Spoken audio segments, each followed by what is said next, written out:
আসসালামু আলাইকুম। কেলা কই থেকে ভিডিওটা দেখতেছেন? হাওয়ারের মাঝখানে একলা একলা আছি না, একলা না, সরি, আমরা আছি তিনজন মিললে, ঠিক আছে, একটা নৌকা দিয়া।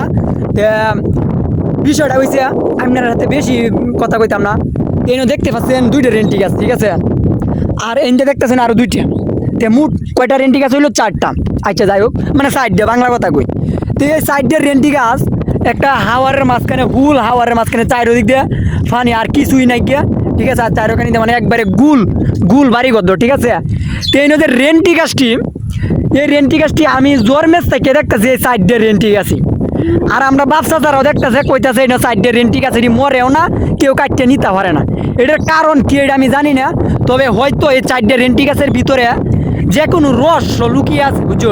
তো হাওয়ারের মাঝখানে এই যে ফানির তলে ডুবাইল, ঠিক আছে, তো এটি একবারে ফানির তলে ডুবাইল।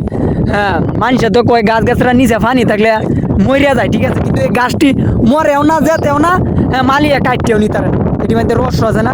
যাই হোক, হাওয়ারের মাঝখানে একটা ওয়েদার, মানে সুন্দর একটা ভিউ। ভিডিওটা যারা যারা দেখছুই, ঠিক আছে, কয়েক বছরের রেডিমেড রেস্টুরেন্ট হইব, আমি নিজেই দেখ। সবাই ভালো থাকবেন, সুস্থ থাকবেন, তোরা কিছু কইবে? হ্যাঁ, রেস্টুরেন্ট মনে হয় কেউ না দিলে আমরাও দেম, ঠিক আছে। চাল চুরি হয়ে যা ভাই, চুরি সুতরাং হয়ে টিয়া জমায় রেস্টুরেন্ট দেম। ওয়েদারটা কিরকম? এরকম ওয়েদার কিনো নাই নাই, বুঝছো, আছে, ঠিক আছে, কিন্তু চারিদিক দিয়ে কুলা বাতাস হাওয়া, ও চারিদিক দিয়ে মানে পানি, মানে তো এই যে সাপ মানে বঞ্চন হয়ে গেছে। আচ্ছা যাই হোক, যাই হোক বন্ধুরা, ভিডিওটা এই লাগাতি, ভিডিওটা তো আপনারা দেখলেন, জাস্ট এইটার জন্য ভিডিওটা করলাম। আর এটা হাওয়ারে একলা একলা ঘুরতেছি, কারণ আমরা তো নৌকা ভ্রমণে যাওয়ার মতো মাল নাই, বুঝলি না, তো ভালো দাম।